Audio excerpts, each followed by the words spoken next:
Olá, eu queria falar com vocês hoje a respeito das religiões, e aqui eu me refiro a todas elas, qualquer uma. E, salvo um equívoco de minha parte, e obviamente que existem exceções, as religiões ao longo dos milênios não conseguiram cumprir a sua proposta maior, que é fazer o encontro do ser humano, do homem, com o seu Criador, com Deus. Eles funcionam ali, as religiões e os seus, digamos, oficiais, os seus representantes, como um elo de ligação, né? Hoje a gente tem a figura do lobista, do despachante, aquele que vai entrar no meio do processo e resolver, acelerar. Basicamente foi isso que as religiões têm se proposto, mas não cumprem a finalidade.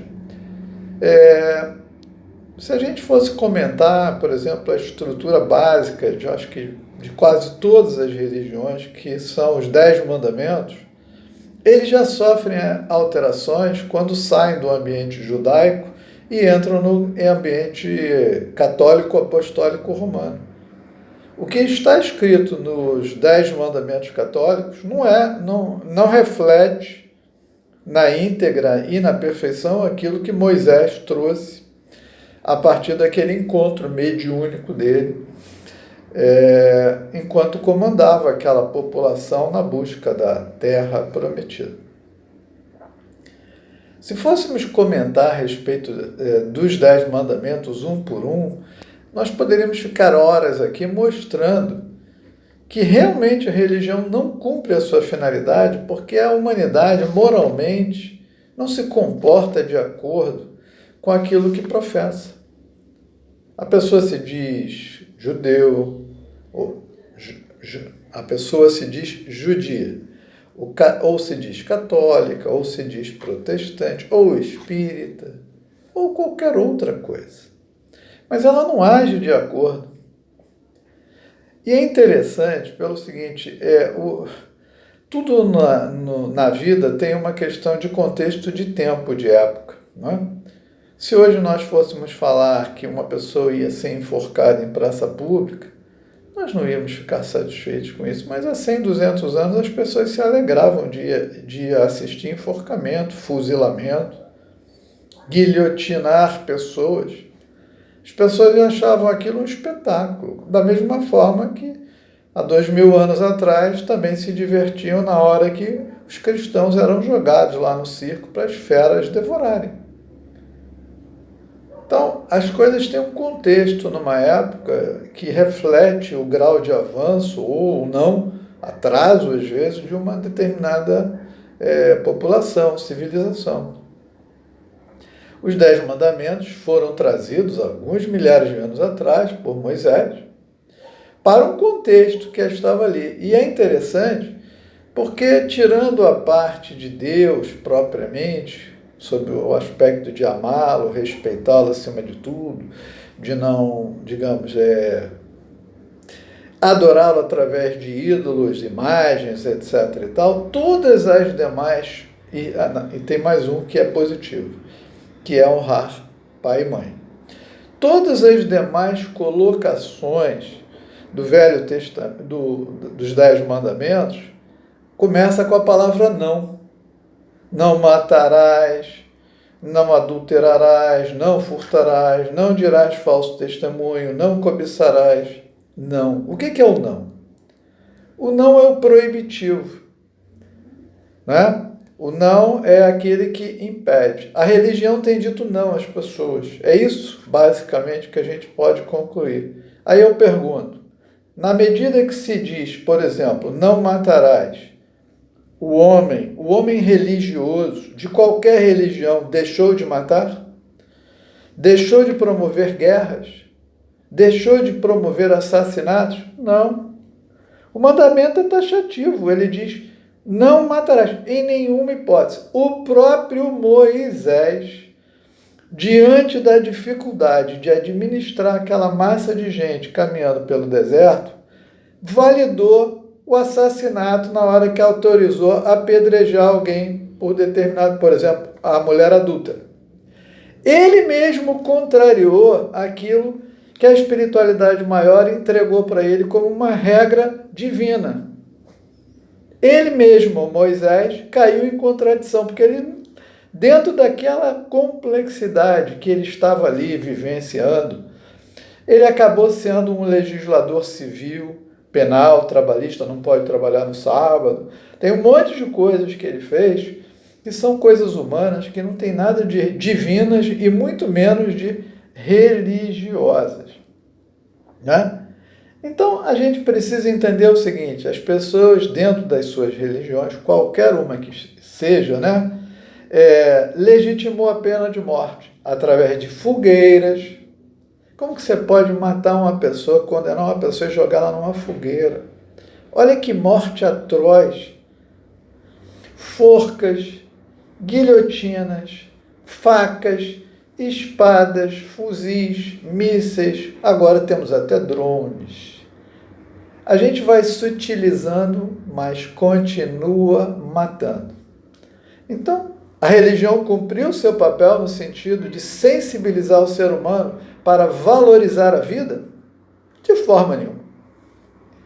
A gente poderia também enfatizar o assassinato de inocentes, de indefesos, né? Em todas as épocas da humanidade se praticou o aborto. Inclusive por aqueles que condenam o aborto nas leis religiosas. As paredes dos conventos, das igrejas antigas dos templos, estão cheias de restos mortais de fetos, de gravidez provocada por um desequilíbrio humano, filhos indesejados, filhos indesejáveis, que foram parar nas paredes dos templos. Não é verdade? Então, a religião, ela prega o não matar, mas ela mata.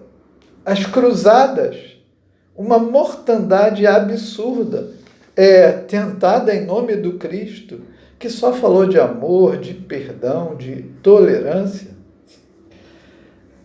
A gente podia expandir isso quando fala sobre o não matar e o suicídio.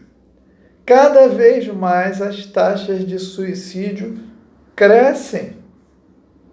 É a forma de assassinato mais aviltante, mais covarde, executada muitas vezes, né, de uma forma direta, através de um ato qualquer que termina imediatamente com a possibilidade da vida para o corpo físico. A morte não existe para o espírito. E aí é que começa o drama do suicídio. Mas também temos o suicídio indireto, através do excesso de comida, de bebida, de drogas, entorpecentes de todos os tipos. Também tudo aquilo que artificialmente, equivocadamente abrevia a nossa vida é um suicídio indireto. É bom lembrar. Também hoje, de uma forma muito assim bonita, clássica, tecnológica, a pessoa fala: não, eu quero fazer uma eutanásia, eu vou ter uma morte assistida. É um suicídio, homicídio. E que, inclusive, ignora a questão espiritual. Demonstra que a religião não foi capaz de dizer, explicar, elucidar ao ser humano a respeito da vida, porque muitas vezes uma pessoa está vivenciando, por exemplo, uma doença cruel, dolorosa, um câncer onde a pessoa está purgando com muita dor. A pessoa fala: viver para quê? Então eu vou para um processo de eutanásia, uma morte assistida.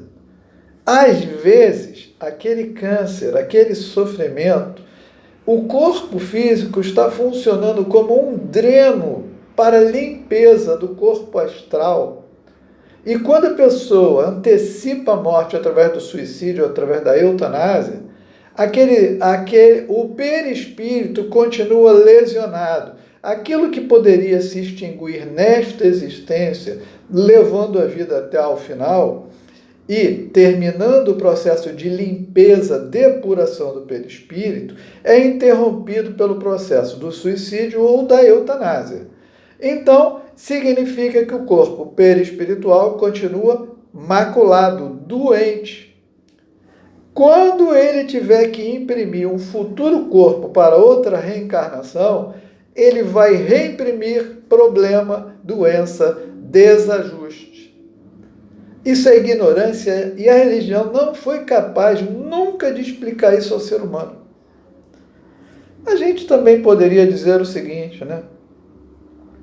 A corrupção, a arbitrariedade, o desrespeito à lei, a liberdade das pessoas matam sonhos, matam trabalho, matam saúde, matam famílias, matam esperanças.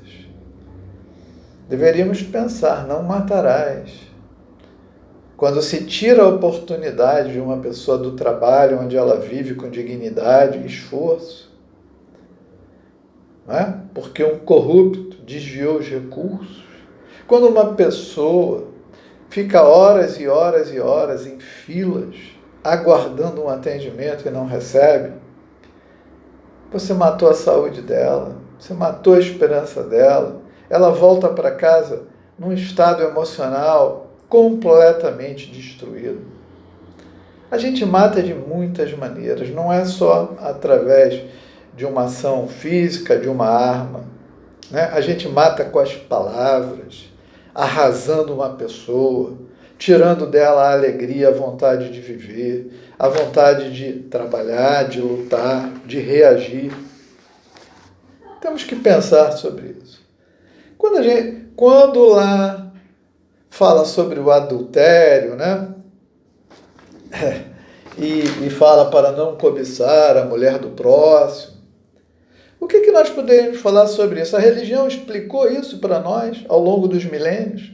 Falou sobre o sexo, sobre a importância do sexo, no sentido maior, melhor. O sexo raramente aparece como complemento, o ápice de um sentimento maior entre dois seres que se amam, que se respeitam em cumplicidade verdadeira e duradoura. Onde, após o ato do sexo, não, porque normalmente é assim, tem um que suga tudo e o outro fica arrasado. Não. Quando existe um amor, uma verdadeira cumplicidade após o ato, todos dois sentem uma situação extraordinária de prazer, onde houve uma troca de energias e os dois se sentem extremamente felizes e reabastecidos, energeticamente. Na verdade, a religião não tem explicado isso para o ser humano e o sexo se transformou hoje, ou melhor, ele não se transformou, ele regrediu, né, ao seu ponto mais primitivo, o dos instintos básicos, né, daquela questão, né, que o animal procria, ele nem sabe por quê, mas ele sabe que tem que preservar a espécie. Parece que nós voltamos para isso, né? E o ser humano hoje trata o sexo da forma mais básica, do instinto, o prazer, onde as pessoas se relacionam, hétero ou homossexualmente, homem, mulher, homens, mulheres, todo mundo junto, sexo grupal, swings, orgias e tudo isso, né? Promiscuamente, às vezes, sem nem mesmo saber o nome da pessoa com quem está se relacionando, ou das pessoas com quem está se relacionando, né? E, a partir daí, desta relação, que envolve 2 ou 3 ou vários, do jeito que possa ser, né? Os envolvidos no encontro, né? Nesse encontro casual, né? Mas que muitas vezes esse encontro gera consequências graves, em função da própria leviandade com que o tema foi e é tratado, né? Então, o que nós temos ali? Muitas vezes, traições, separações conjugais, né? Desrespeito, dor, sofrimento, famílias desagregadas, filhos abandonados, não é verdade?